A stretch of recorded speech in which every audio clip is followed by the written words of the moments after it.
fuerza combatiente, sí perdemos como 40 ahora, haciendo la cuenta de que todos los perdidos pues ya no aparecen ni en las cárceles, ni por ahí.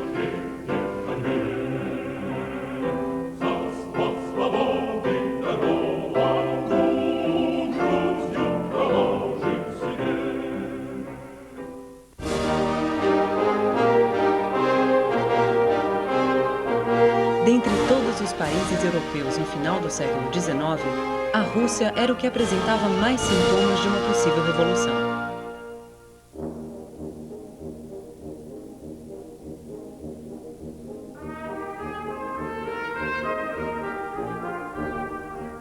A Rússia dos czares não era conhecida somente pela grande miséria social, especialmente da sua enorme população camponesa. Era também um regime de opressão das dezenas de nacionalidades que povoavam o império, popularmente denominado Prisão dos Povos. Nessa época existiam as Centúrias Negras, grupos que organizavam grandes matanças de judeus, os chamados pogroms, incentivados pelo czarismo.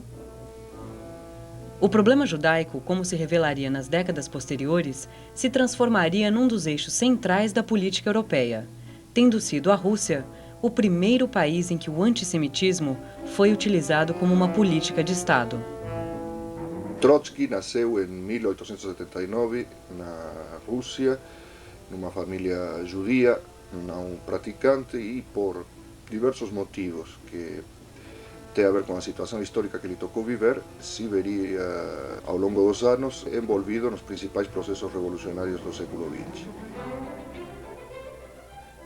Trotsky estuda matemática e já nessa época, antes de completar 20 anos, entra para as fileiras do movimento revolucionário russo por sofrer de uma espécie de dupla opressão, a opressão de toda a população russa pelo regime czarista e, por outro lado, por ser judeu.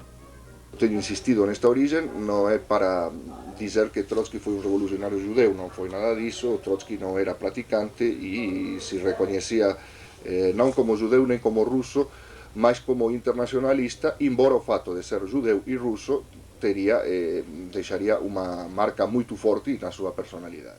Trotsky participa do segundo congresso do Partido Operário Social Democrata, realizado em Londres em 1902, e é testemunha direta da divisão do partido entre os defensores das ideias de Lenin e Martov. A facção chefiada por Lenin sairia desse congresso vitoriosa, passando a ser denominada bolchevique, palavra que em russo significa maioria. Praticamente, o termo bolchevique passou a inspirar, depois da Revolução de 1917, terror em toda a burguesia mundial, que fez das palavras comunismo e bolchevismo um sinônimo, certo? E para designar esse novo movimento político de alcance mundial que surgira com a Revolução de 1917. Trotsky, no entanto, naquele congresso, fica mais perto dos mencheviques, partidários de Martov, do que dos bolcheviques. Logo após, rompe com os próprios mencheviques e ocupa um lugar independente das diversas facções até praticamente as vésperas da Revolução de 1917. Se destacaria em primeiro lugar em 1905, como presidente do primeiro grande Soviet da Revolução Russa, o Soviet de Petrogrado. Posteriormente, o Soviet seria dissolvido.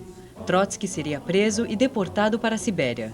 De lá consegue fugir, exilando-se na Europa Ocidental até a Revolução. Nesse período, destaca-se como autor de importantes ensaios como jornalista revolucionário e correspondente na Guerra dos Balcãs. Sua experiência como observador nesse conflito seria crucial em sua posterior brilhante carreira de estrategista militar.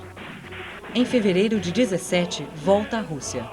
Durante sua ausência, surgira toda uma geração no movimento operário que se auto-intitulava trotskista. Ele se põe rapidamente à cabeça dessa geração e novamente é eleito presidente do Soviet de Petrogrado. Em agosto de 1917, ingressa no Partido Bolchevique. No primeiro congresso do partido, é eleito para o Comitê Central. Após a Revolução de Outubro, passa a exercer diversos cargos de grande responsabilidade. É o chefe da delegação soviética em Brest-Litovsk, acumulando o cargo de comissário do povo para a guerra. Devido à pressão estrangeira contra a recente revolução e também pela organização da contra-revolução interna, o governo bolchevique é obrigado a organizar um exército, o Exército Vermelho, que fica sob o comando de Trotsky. As características da organização desta força armada foram extremadamente polêmicas, houve uma polêmica muito séria no interior do Partido Bolchevique e dos próprios soviets acerca de que estrutura deveria ter este exército, onde Lenin e Trotsky, embora reconhecendo que o exército revolucionário devia ter características totalmente diversas do exército zarista e dos exércitos burgueses em geral, no entanto, Trotsky foi vitorioso na sua posição, no sentido de que devia haver nesse exército uma hierarquia militar e, sobretudo, que deviam ser reaproveitados os oficiais do exército czarista que tivessem aderido à revolução, coisa que uma fração do Partido Bolchevique não aceitava. Entendia-se que a ciência militar, a arte militar, não era coisa que se pudesse aprender em poucos dias e que devia se aproveitar o conhecimento acumulado que esse oficialato tinha. E, portanto, esses oficiais que aderiram à revolução foram incorporados ao Exército Vermelho. Posteriormente, quando o Exército Vermelho surpreendentemente obtém vitórias contra a intervenção estrangeira e contra as tropas contra-revolucionárias, Trotsky alcança o auge da sua fama e da sua popularidade mundial. Trotsky passa a ser visto por um lado com terror pelas classes dominantes e por outro como uma espécie de símbolo mundial da revolução. No entanto, justamente no momento em que Trotsky atinge esse ponto mais alto da sua carreira política, começa o processo de burocratização do Estado soviético, que levaria ao poder a facção encabeçada por um velho dirigente bolchevique, Stalin. Stalin, que viria a ser a antítese do que era o próprio Trotsky. Trotsky era a pessoa ousada, o líder público da revolução, o orador intelectual brilhante, o homem com uma extremada sensibilidade internacional e internacionalista, certo? Que falava diversas línguas, que se comunicava diretamente na própria língua com os operários franceses, alemães, dos mais diversos países. Stalin era a figura oscura, que tinha ficado num segundo plano no período revolucionário, que falava muito mal o russo, falava o dialeto georgiano, enfim, era o homem do aparelho, assim como Trotsky era o homem das massas, o homem da revolução. A vitória de Stalin deve ser vista no contexto das derrotas externas da Revolução, como a alemã de 23 e a chinesa de 27, que consagraram o isolamento da Revolução Russa.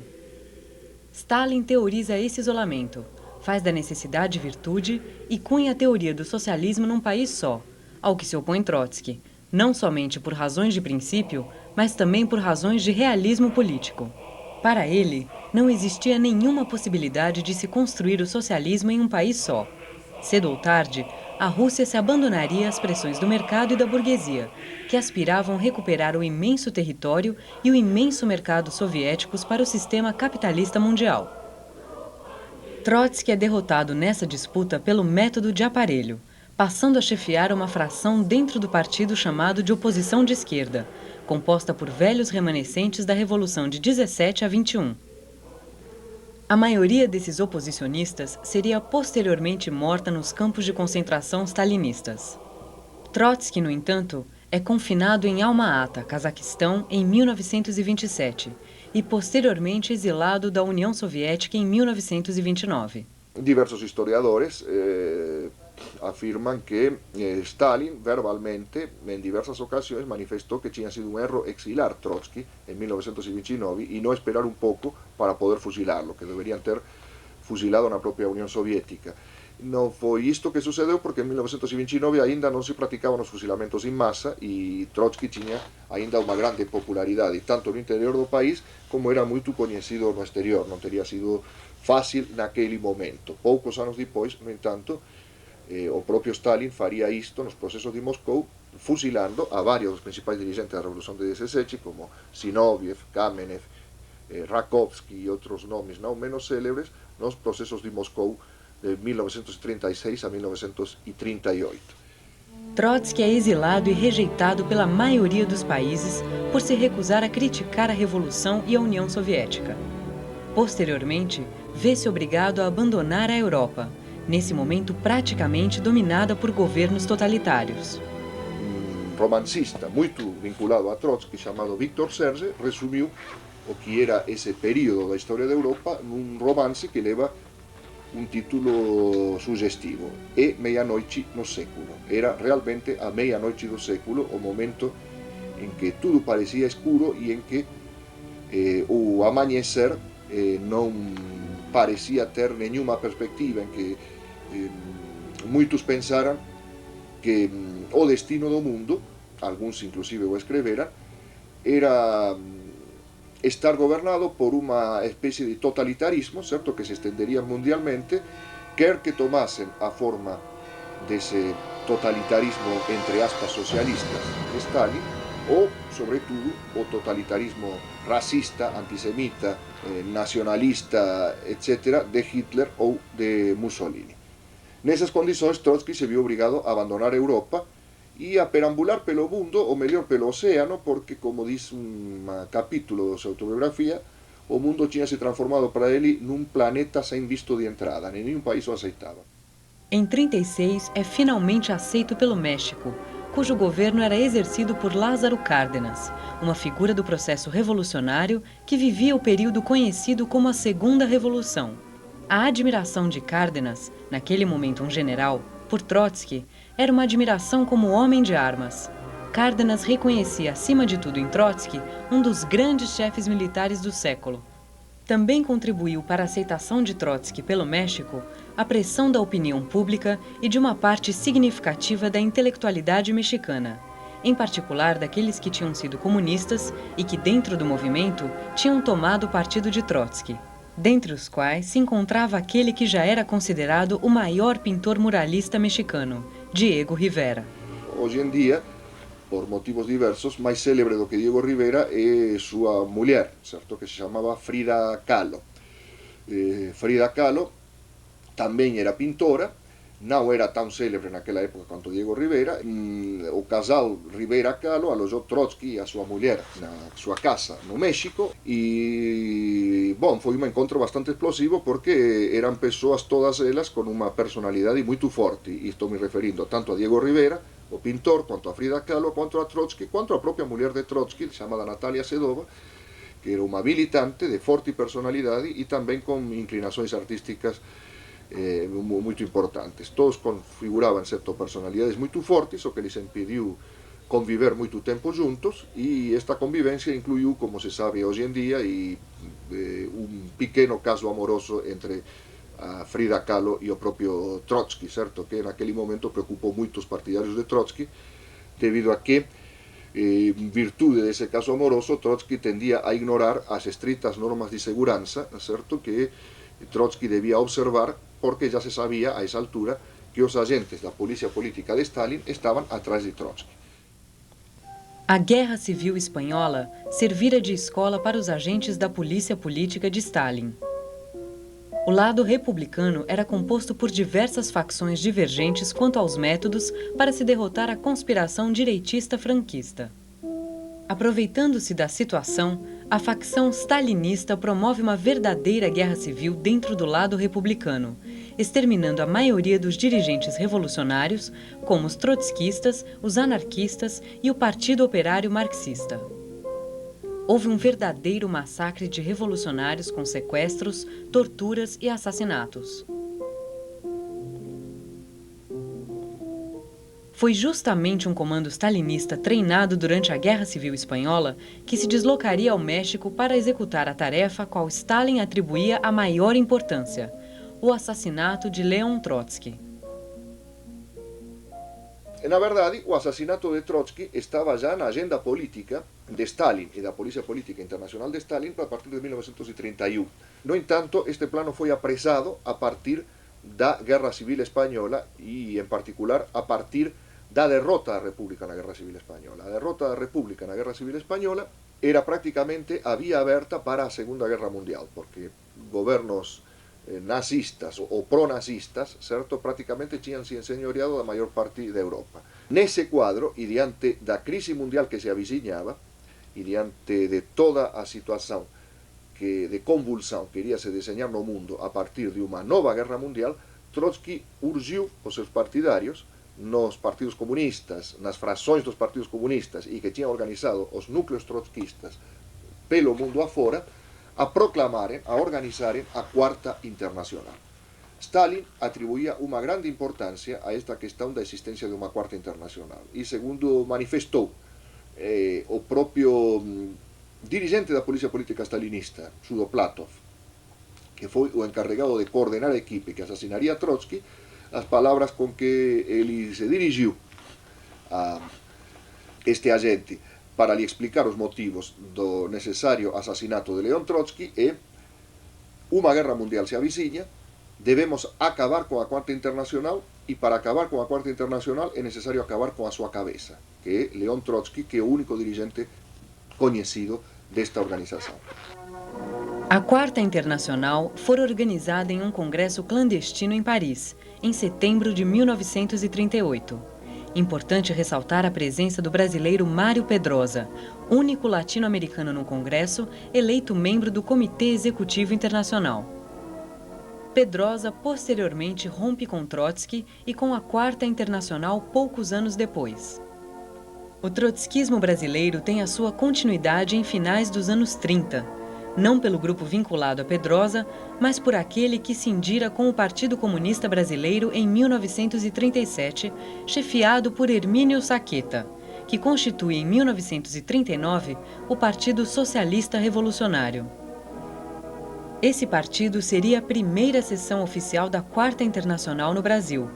Desse grupo faziam parte, além de Saqueta, que depois se tornaria chefe de redação do jornal O Estado de São Paulo, outros militantes importantes, como a artista Patrícia Galvão, Pagu. Se estou falando do Brasil, para dar apenas exemplos da importância que a Quarta Internacional tinha potencialmente como movimento político no mundo, porque a Quarta Internacional, ou a periferia da Quarta Internacional, tinham aderido vários destes mais importantes dirigentes daquele período, daquela onda revolucionária de 1917.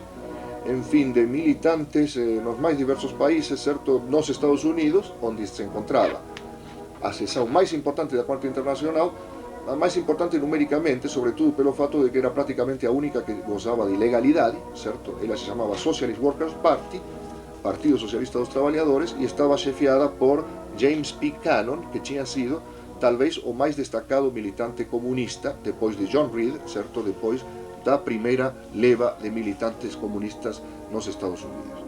Trotsky organiza uma Quarta Internacional um pouco mais reduzida que a planejada, mas é bem sucedido ao conquistar adesões significativas num quadro de extrema repressão e de calúnias sistemáticas, qualificando-o de agente de Hitler, de agente do imperialismo japonês, de agente do imperialismo norte-americano, entre outros. Stalin's trial against me is built upon false confessions extorted by modern inquisitorial methods in the interest of the ruling clique. There are no crime in history more terrible in intention or execution than the Moscow trials of Zinoviev Kamenev and Radek Petakov. These trials developed not from communism, not from socialism, but from Stalinism, that is from the irresponsible despotism of the bureaucracy over the people. Trotsky, às vésperas da Segunda Guerra Mundial, consegue organizar uma força política significativa e, antes de ser assassinado, redige o manifesto desta organização. Era muito importante isto porque não devemos esquecer que naquele momento, quando explode a Segunda Guerra Mundial, a União Soviética se mantém inicialmente fora devido a que Stalin havia realizado um pacto com Hitler. Este pacto com Hitler não era apenas, como se pretende dizer atualmente, um pacto de não agressão, através do qual Stalin ganhava tempo para se preparar para uma agressão nazista durante a Segunda Guerra Mundial. Esta interpretação é completamente absurda, apesar de ser defendida até hoje, porque, por exemplo, não explica por que os partidos comunistas do mundo inteiro reproduziam nos seus jornais, na sua imprensa, os discursos de Joseph Goebbels, um dos maiores dignatários nazistas e o chefe da propaganda nazista, e era apresentado como um grande líder antiimperialista pelo mundo afora. Era, portanto, um pacto político. Nessas condições, sem dúvida que a Quarta Internacional poderia ganhar muito terreno. Foi nesse momento, no momento em que está vigente o pacto Hitler-Stalin, que Trotsky tinha primeiro prognosticado e depois denunciado, certo? Foi nesse momento que se apressan e se dá o toque final para o atentado que custaria a vida a Leon Trotsky.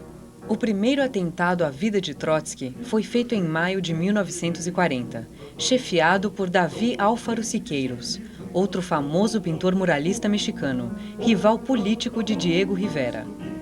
Esse atentado fracassa, apesar de ter sido um atentado executado por metralhadoras e bombas na residência de Leon Trotsky.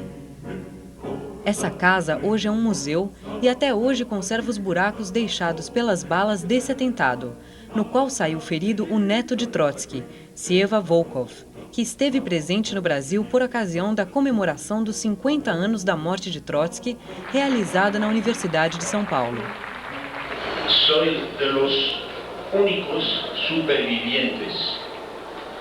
La familia ha sido diezmada en una lucha de las más encarnizadas que se han visto en la historia.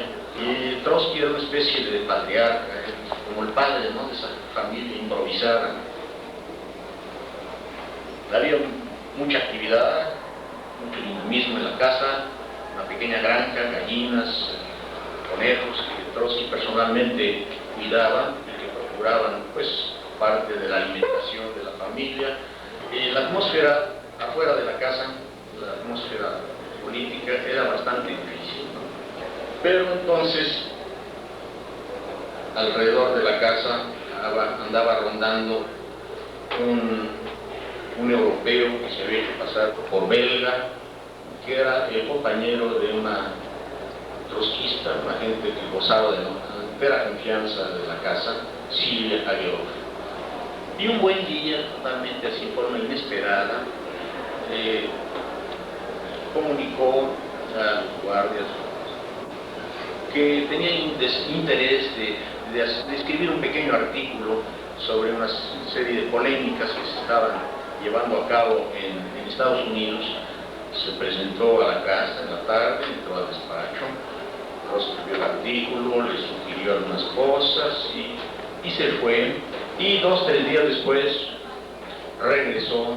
Ese día llegó con un impermeable, ¿verdad?, en la mano izquierda, estrechamente ceñido al cuerpo. Entonces pasó al cuarto, entró, Trotsky cerró la puerta, pero en esta ocasión sí, a los 2 o 3 minutos entró a la casa, se oyó un grito terrible, ¿verdad?, que estremeció toda la casa. Trotsky salió sin los lentes, con la cara bañada en sangre, en el quicio de la puerta de la oficina. Los guardias se abalanzaron, vieron allá a Jackson, lo golpearon con las cachas de las pistolas. Johansen hasta se quebró la mano, ¿verdad?, al golpearlo. Y Natalia, pues, fue a socorrer inmediatamente a Ledovidovich, estaba todo bañado en sangre. Lo recostaron en el comedor. Antes de entrar, pues se despidió por última vez de Natalia, la besó, le dijo: Natalia, te quiero, y pues ya fue su último momento de vida. Todavía Johansen, eso es testimonio de él, dijo: estoy seguro en el triunfo de la Cuarta Internacional. Essa foi a vida de Leon Trotsky, mas ela não estaria completa se não dissessemos que durante o período em que foi exilado, Trotsky não apenas se dedicou a combater a ditadura stalinista, que era a expressão da burocratização da União Soviética, certo? E do refluxo dessa revolução e da instauração de um regime que não era capitalista, mas que era profundamente antioperário, se não dissessemos que Trotsky procurou desenvolver também uma política internacional para tirar do isolamento a Revolução Soviética e favorecer o desenvolvimento da Revolução Mundial. Isto levou a que seus partidários se encontrassem na primeira fila da luta, na Guerra Civil Espanhola, da década de 30, também na Revolução Chinesa e, posteriormente, e se poderia dizer inclusive a mesma coisa, dos partidários de Trotsky nos Estados Unidos. A Quarta Internacional esteve envolvida nos principais processos revolucionários nas décadas de 30 e de 40. No entanto, sai da Segunda Guerra Mundial muito enfraquecida. Muitos foram os esforços para se conter os processos revolucionários ao final da Segunda Guerra Mundial, como o Plano Marshall, esforço norte-americano para reconstruir o capitalismo na devastada Europa Ocidental. A colaboração dos stalinistas e social-democratas para se manter governos burgueses nessa parte da Europa. Simultaneamente, devido à expropriação burocrática e militar das propriedades dos capitalistas na Europa Oriental ocupada pelos soviéticos, configura-se o que Churchill denomina cortina de ferro. O mundo já não tem apenas um país, mas um bloco socialista. Além disso, em 1949, contrariando Stalin, os comunistas chineses derrotam Chiang Kai-shek e fundam a República Popular Chinesa, que assume orientação divergente quanto à ordem stalinista. Portanto, nós tivemos uma ordem de pós-guerra extremadamente convulsionada, extremadamente cheia de contradições, foi produto de lutas, de muitas mortes, de muitos massacres e também de muitas concessões aos trabalhadores para evitar que eles fizessem uma revolução social nesse momento. O período que se inicia com o final da Segunda Guerra Mundial e que vai até meados dos anos 70 veio a ser chamado dos 30 anos gloriosos do capitalismo. Uma denominação completamente que é não somente uma mistificação, mas até certo ponto é absurda, certo? Em primeiro lugar, porque dentro da glória do capitalismo deveria ser incluído, por exemplo, a Guerra de Coreia, com a qual o capitalismo norte-americano conseguiu sair da crise em que mergulhou no final dos anos 40, incrementando aquilo que tinha sido a tábua de salvação desse mesmo capitalismo no final da década de 30, depois da grande crise da década de 30, a saber, incrementando os gastos armamentistas. Os gastos armamentistas passam a ser o motor da estabilidade econômica norte-americana, transformada na locomotiva do capitalismo mundial. Os Estados Unidos implementam guerras como as da Coreia e Vietnã e desenvolvem a corrida armamentista com a União Soviética, particularmente com o desenvolvimento de armas atômicas, mantendo a chamada paridade estratégica com os soviéticos. A política de isolamento da Revolução, aplicada por Stalin e sucessores, incorre em um ônus cada vez maior à economia soviética. Enquanto os Estados Unidos dispendiam aproximadamente 5% do seu produto interno bruto em gastos de defesa, os gastos da União Soviética eram de 15%. Além disso, os esforços científicos, tecnológicos e da produção industrial soviéticos eram voltados para a indústria armamentista, o que, aliado a uma gestão burocrática da economia, acarretava a queda do nível de vida da população em relação ao Ocidente. As contradições do regime cresciam cada vez mais, levando-o ao afundamento final com a queda do Muro de Berlim em 89 e com o fim da União Soviética em 1991. Con lo que diz respeito a esses processos, é importantíssimo fazer notar que todas as contradições que hoje em dia se percebe que claramente levaram ao afundamento chamado do bloco socialista já tinham sido apontadas por Trotsky na década de 30. Trotsky já tinha dito que o desenvolvimento econômico desses países não levaria a uma estabilidade cada vez maior do domínio da burocracia, mas, ao contrário, a uma instabilidade cada vez maior. Quanto mais se desenvolvessem as forças produtivas na União Soviética, mais seria difícil para a burocracia se manter no poder. E foi o que finalmente aconteceu. O desenvolvimento da economia, da produção, da ciência, etc., na União Soviética, foi criando uma tensão insuportável. Os Estados Unidos e, em geral, todas as potências ocidentais conseguiram hegemonizar o campo opositor no processo de queda, de degringolada da burocracia nesses países. Junto com isso, se deu o processo do chamado neoliberalismo e da globalização. A queda da burocracia russa foi interpretada como um elemento de um redirecionamento do mundo em direção da livre iniciativa. Então foi um processo de ofensiva ideológica de características mundiais que incluiu a União Soviética como um dos seus componentes. O conceito mistificador de globalização surgiu ao calor desses processos. Se dizia que agora iríamos ter um futuro róseo, certo? Sob o comando da Exxon, do mega investidor George Soros e, enfim, do grande capital mundial, certo? Todos os mercados irían se abrir, habería capitalismo no mundo inteiro, habería traballo para todos, en fin, habería un incremento do bem-estar pelo mundo afora, os diversos países irían a ceder, certo? Alguns máis rapidamente, outros máis lentamente, á modernidade capitalista. Estamos entrando agora no século XXI e as grandes promessas do neoliberalismo e da globalização não só não se estão cumprindo, mas estão virando um pesadelo, certo? Em primeiro lugar, a economia norte-americana, que dizia poder prescindir dos gastos armamentistas, porque a fin da União Soviética não havia nenhuma necessidade de manter semelhante nível de gastos armamentistas, no entanto tem incrementado sistematicamente os seus gastos armamentistas e para poder justificar a existencia desses gastos, está inventando sistematicamente guerras. Desde a Guerra do Golfo, de 1990, até a Guerra do Afeganistão, no inicio deste século, certo? Pontuado pela Guerra da Yugoslavia, na Bósnia, en fin.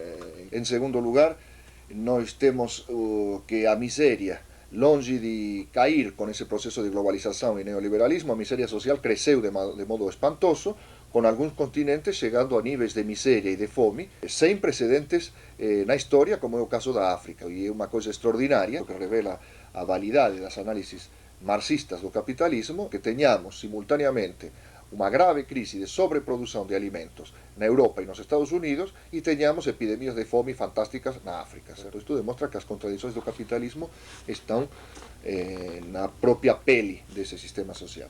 Também expressadas no fato de que os dois principais itens do comércio internacional que tem se desenvolvido de modo espantoso são justamente o comércio de armas e o comércio de drogas. Todas as contradições do capitalismo são levadas até suas últimas consequências no atual período político mundial. Nesse quadro ressurgem importantes mobilizações diante da espantosa crise em que se encontram alguns países, alguns correndo o risco inclusive da dissolução nacional, como é o caso da Argentina, que enfrenta um caos socioeconômico sem precedentes, ou de outro país como o Equador, que simplesmente renunciou a emitir moeda, dolarizando a sua economia.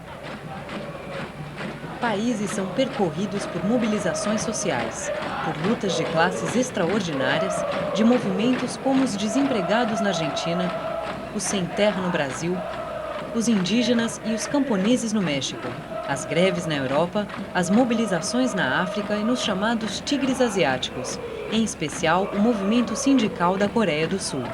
Então nós temos toda uma situação de convulsão a nível mundial que permite prognosticar lutas de classe de uma amplidão e de uma profundidade como nunca em toda a história.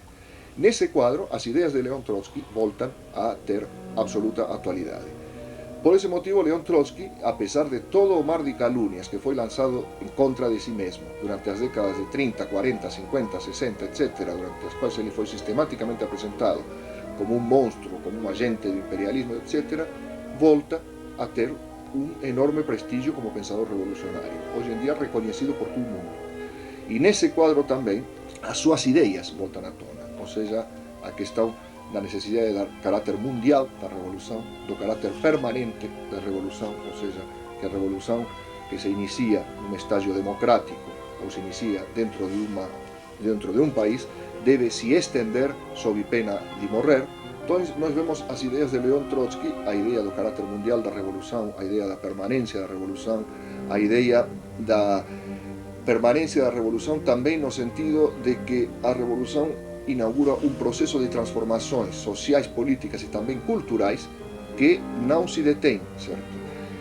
Trotsky, em particular, teve, dentre dos diversos dirigentes marxistas, a peculiaridade de ser, talvez, quem se ocupou de modo mais abrangente de todos esses problemas da revolução, porque não somente os enfocou do ponto de vista da economia, das contradições do capitalismo, também os enfocou do ponto de vista da política, das questões do Estado, do ponto de vista militar, como chefe do Exército Vermelho, e também do ponto de vista cultural, provavelmente dentre os pensadores marxistas clássicos, que mais profundamente, que mais sistematicamente se ocupou de problemas como os da cultura, da literatura, do cinema, da vida cotidiana. Então Trotsky, de algum modo, antecipou esses processos, certo?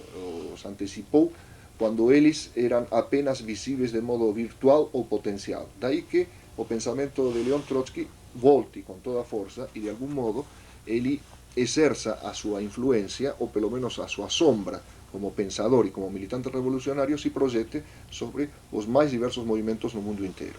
Agora, está perfeitamente claro que a volta das ideias não significaria absolutamente nada se não voltassem acompanhadas da organização. Expressar uma revolta é muito bom, mas dar cabo de um regime social non si pode fazer apenas expressando uma revolta, mas organizando uma revolução contra esse regime social. Para organizar uma revolução contra esse regime social, precisamos de uma organização política, e não somente nacional, mas também internacional. Foi justamente esse o principal legado político de Leon Trotsky, certo? A organização da Quarta Internacional. Por isso que atualmente existem esforços destinados a refundar esa Cuarta Internacional como organización política a escala internacional. Compañeros, todos tenemos la sensación de que es un nuevo comienzo.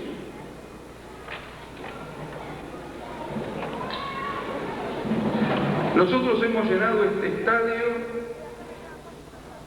de trabajadoras y trabajadores argentinos y de jóvenes por la más grande tarea que le cabe al proletariado en la época actual, que es construir, reconstruir, refundar una internacional obrera. Nosotros tenemos una tarea muy importante por delante. Hace algunas semanas atrás, en este momento está habiendo en el Brasil un gran movimiento de ocupación de tierras. Y un periodista reaccionario fue a uno de los ocupantes en una respuesta que se tornó famosa en todo el Brasil, y le preguntó quién era el dirigente de esas ocupaciones de tierras. Y el campesino sin tierra, que estaba ocupando la tierra, le respondió: la barriga.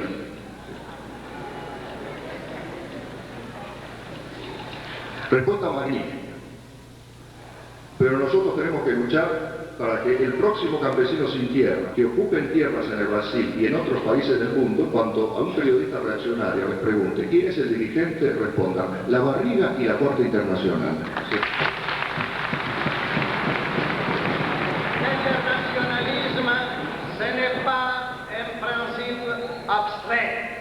Et en plus, c'est l'expression consciente de la mission historique de la classe ouvrière mondiale. Mais en plus, l'internationalisme, c'est un mode de vivre. Ce n'est pas seulement des paroles, c'est la pratique, c'est vivre et mourir por la revolución mundial. A ideia, justamente, é de que a época histórica que Trotsky sintetizou nas suas principais trabalhos políticos, nos seus principais ensaios e nos programas políticos que ele redigiu, certo? De que esas ideas políticas, claro que adaptadas aos novos tempos, porque o mundo evoluiu moito desde 1940 até o presente, certo? Esas ideas deben presidir a creación de una organización política internacional. Por eso, no por acaso, se fala en refundar a Cuarta Internacional y no fundar una Quinta o una Sexta Internacional. ¿Por qué motivo? Porque una internacional, un proyecto internacional, só pode ser abandonado cuando as súas ideas se transforman en anacrónicas para o momento que se está vivendo. E non se pode dizer que as ideas de Trotsky tenham se transformado en anacrónicas. Elas se mantén plenamente vigentes, repito, non ao pé da letra, non cada vírgula e cada parágrafo, mas na súa estrutura, no seu método, certo? Daí os esforzos tendentes a refundar a Cuarta Internacional. Estas son as contradições do capitalismo, certo? Por tanto, nós debemos estudar esses problemas.